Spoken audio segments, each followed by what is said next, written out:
Bob Villain coverage should have been pulled, it says BBC. Here I am, Britain's free speech man, ready to defend everything, even if it is absolutely cringe. But anyway, the BBC has said it should have cut away from a live broadcast of Bob Villain's performance at Glastonbury, during which the band's singer led the crowd in chants of death, death to the IDF, the Israel Defence Forces.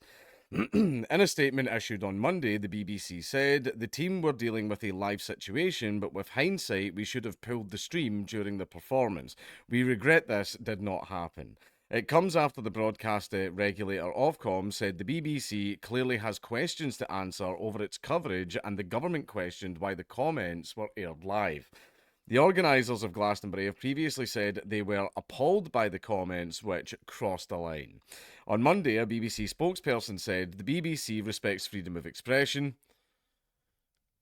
Then why did you shut down my TV show just because I was in it? Bros, you're the ones that came and hunted me and wanted me on the show. And then you get a little tiny bit of pushback for the Daily Mail and you go, oh, and then you shut the whole thing down. And it wasn't just me, there was multiple other people on the show as well, and the entire thing got shut down. Just because the Daily Mail, of all people, had a little bit of a shit fit about it. You don't support freedom of expression, shut up, but stands firmly against incitement to violence. The anti Semitic sentiments expressed by Bob Villain were utterly unacceptable and have no place on our airwaves. A statement continued: in light of this weekend, we will look at our guidance around live events so that we can be sure teams are clear on when it is acceptable to keep output on air. The BBC has previously said the performance had carried a warning on screen and would not be made available to watch on iPlayer. The controversy surrounds comments made by Bob Villain's singer, who goes by the stage name Bobby Villain, during their performance at the festival on Saturday. During part of the band set, the singer also chanted "Free, Free Palestine" and used the expression "From the river to the sea, Palestine will be free." Some use the chant as a call for Palestinian control of all land between the Jordan River and the Mediterranean Sea, including Israel. Critics say the slogan is a call for the destruction of the state of Israel. I mean, it is. Like, it essentially is. That interpretation is disputed by pro Palestinian activists who say that most people chanting it are calling for an end to Israel's occupation of the West Bank and blockade of Gaza, not the destruction of Israel itself. Uh huh. I love how when my Nazi pug joke happened, these same people were going, "Nah, he's literally being anti-Semitic. He's literally being blah blah blah blah blah." But then as soon as they're saying stuff like that, they're like, "Guys, come on, some nuance, please." Like, yeah. It's funny how that works. But anyway, on Monday, Ofcom said it was in contact with the BBC and had asked for clarification over why the comments were broadcast. A spokesperson for the regulator said, "We are very concerned about the live stream of this performance, and the BBC clearly has questions to answer." By the way, that's just because I can see myself in the camera. If anybody's wondering what that is, I had a spot like a teenager, and I went to squeeze it, and basically my finger slipped, and I took a chunk out my face. I don't even have nails, so I'm pretty amazed at how I managed to do that. But hey ho. We've been speaking to the BBC over the weekend and we are obtaining further information as a matter of urgency, including what procedures were in place to ensure compliance with its own editorial guidelines. Bob Villain are a London based English punk rap duo who formed in Ipswich in 2017. They have previously performed at Reading and Leeds festivals and toured with the likes of Offspring, The Hives, and Biffy Clyro. On Sunday, its singer released a statement on Instagram with "I said what I said" as an accompanying message. Oh well, that's fine. I like it when people don't apologise for the things they say. That's good. Yeah, never bow down to the cancel mob. You're right, Bobby Villain. In it, he defended political activism in general without referencing Saturday's performance directly, writing that it is important for young people to see campaigners shouting on any and every stage that we are offered. That is correct. It's very good when people have platforms. Must be nice. But anyway, Prime Minister Sir Keir Starmer branded the onstage remarks hate speech, and there has been cross party condemnation of both the chants and the BBC's coverage of them. Shortly after the performance, the government said Culture Secretary Lisa Nandy had pressed BBC Director General Tim Davie for an urgent explanation.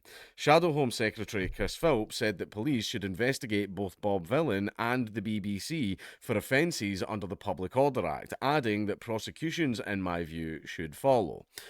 No, disagree. Freedom of speech. tough titty. Glastonbury's organisers have also distanced themselves from Bob Villan's performance. They said their chants very much crossed a line, and we are urgently reminding everyone involved in the production of the festival that there is no place at Glastonbury for anti-Semitism, hate speech, or incitement to violence. Now, another one of the clips that's going around of this absolute cringe lord is him going, "Who you want your country back? Good luck with that." Like, and it's basically he's trying to go, "Ha ha ha, fuck the indigenous people of this nation. You deserve to be colonized. You deserve to be destroyed." Right, which is hilarious when he's also saying, you know, he also believes that the Palestinians are indigenous to that area and they should be saved and get their country back. It's quite funny.